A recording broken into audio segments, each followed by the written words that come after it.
Na familia moja huko Mbale, kaunti ya Vihiga, inaomboleza baada ya mwanamume aliyetoweka mkesha wa sikukuu ya Krismasi kupatikana amefariki kwenye lindi la maji taka katika kisa kinachowashangaza wakazi.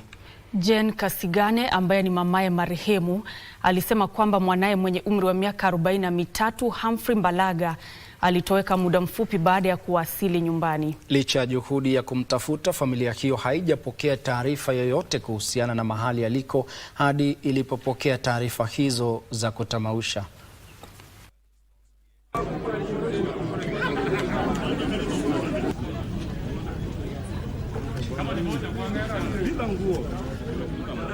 Tangu tarehe 27 tulienda tukaripoti kwa polisi, wakasema hawajamuona.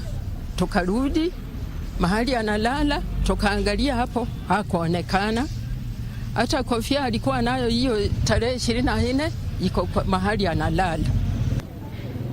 Nisaidie, hii maneno ni maneno mzito, kwa sababu hii maneno imefanyika kama hatuna mbele na nyuma.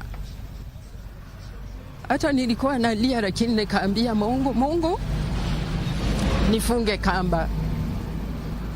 kamba, nisilie.